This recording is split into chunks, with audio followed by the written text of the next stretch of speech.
अब आपको मानचित्र पर दिखाते हैं कि अमेरिका के वॉरशिप्स इस समय कहां पर तैनात किए गए हैं। USS Abraham Lincoln aircraft carrier का पूरा बेड़ा अभी अरब सागर में तैनात कर दिया गया है और दूसरा एयरक्राफ्ट कैरियर जिसका नाम है यूएसएस जेराल्ड आर फोर्ड, ये भी वहां पर तैनात है। ये भी मिडिल ईस्ट के बहुत करीब है। इन दोनों एयरक्राफ्ट कैरियर पर ही अमेरिका के 10,000 से ज्यादा नौसैनिक इस समय तैनात हैं और यूएसएस जेराल्ड आर फोर्ड इस समय ग्रीस पहुंच चुका है और यहां क्या आपको है आकर्षक बचत विकल्पों की तलाश? LIC प्रस्तुत करता है नवजीवन श्री सिंगल प्रीमियम प्लान। एक मुश्त प्रीमियम राशि जमा करें, जीवन बीमा कवर का आनंद उठाएं, परिपक्वता पर गारंटीकृत निश्चित राशि प्राप्त करें, तरलता विकल्प भी उपलब्ध। अभी खरीदें। मौजूदा पॉलिसी धारकों के लिए आकर्षक छूट, नियम और शर्तें लागू। मिसाइल हमले को हवा में ही मार गिरा सकते हैं। अब तक अमेरिका के 40,000 सैनिक ईरान की सीमा के आसपास मौजूद हैं और सैन्य रणनीति के इसकी एक बड़ी मशहूर कहावत है जो कहती है amateurs study tactics, professionals study logistics.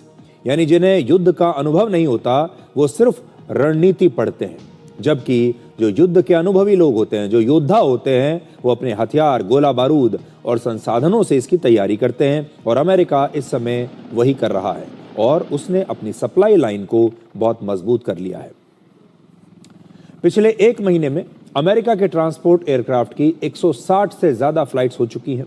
Military experts ये कह रहे हैं कि लॉजिस्टिक्स पर सबसे ज्यादा फोकस करना इस बात का सबूत है कि ईरान पर हमला अब लगभग तय है। दूसरे विश्व युद्ध में हिटलर ने लॉजिस्टिक्स की तैयारी के बिना ही सोवियत संघ के एक बड़े हिस्से पर हमला कर लिया था, कब्जा कर लिया था, लेकिन उनकी सप्लाई चेन्स जो हैं, सप्लाई लाइंस जो थीं, वो उस समय मजबूत नहीं थी और यही हिटलर की हार का सबसे बड़ा कारण बनी। एक और दिलचस्प बात यह है कि वर्ष 2003 में इराक युद्ध के समय अमेरिका ने अपने लगभग 2.5 लाख सैनिकों को मिडिल ईस्ट में तैनात किया था, लेकिन इस बार अमेरिका अपनी वायु सेना को तैनात कर रहा है, अपनी थल सेना को नहीं।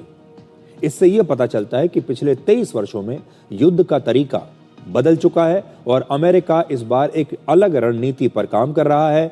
इस बार अमेरिका ईरान पर मुख्य रूप से हवाई हमले शायद करेगा और एक बड़ा उसका कारण यह है कि इससे पहले जब अमेरिका ने जमीन पर कोई युद्ध लड़ा है, चाहे वो अफगानिस्तान हो, चाहे वो वियतनाम हो और चाहे इराक हो, हर बार अमेरिका की जो फौज है वो उतना अच्छा प्रदर्शन नहीं कर पाई। इसलिए हो सकता है कि अमेरिका ने इस बार अपने नए टैक्टिक्स इस्तेमाल करने का सोचा हो और उसने ये सोचा हो कि हम जमीन पर कम सैनिकों को उतारेंगे, लेकिन ज्यादातर हमले हम एयरफोर्स से करेंगे, यानी हवा से करेंगे। आज अमेरिका के राष्ट्रपति डोनाल्ड ट्रंप के विशेष दूत ने यह कहा है कि वो हैरान हैं कि मिडिल ईस्ट में अमेरिका की जबरदस्त सैन्य ताकत होने के बावजूद भी ईरान ने अब तक ये क्यों नहीं कहा कि वो परमाणु बम बनाना नहीं चाहता। और दूसरी तरफ ईरान के विदेश मंत्रालय ने कहा है कि चाहे अमेरिका का हमला छोटा हो या बड़ा, ईरान इसे अपने खिलाफ युद्ध मानेगा और फिर इसका करारा जवाब देगा। यानी ईरान भी झुकने को तैयार नहीं है, बावजूद इसके कि अमेरिका ने अपनी आधी एयरफोर्स ईरान के आसपास तैनात कर दी है। I don't want to use the word frustrated. It's almost because he understands he's got plenty of alternatives. But it's curious. He's curious as to why they haven't, I don't want to use the word capitulated, but why they haven't capitulated. Why under this sort of pressure with the amount of sea power, naval power that we have over there, why they haven't come to us and said, we profess that we don't want a weapon, so here's what we're prepared to do, and yet it's hard to sort of get them to that place.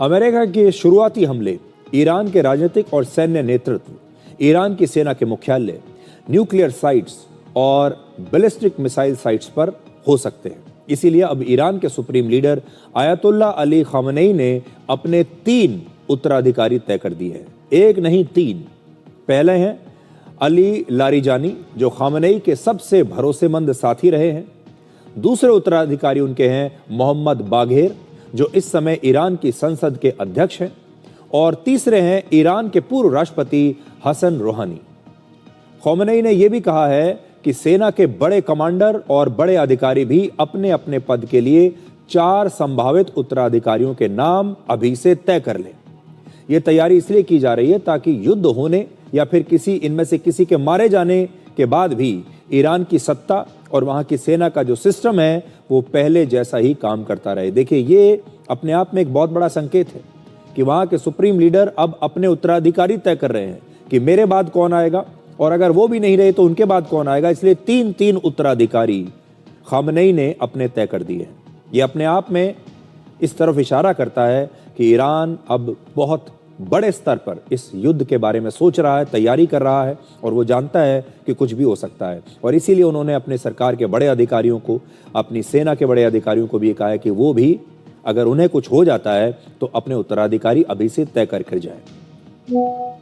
Iran की सीमा पर America की सेना तैनात है और दूसरी तरफ आज भी ट्रिंग ट्रिंग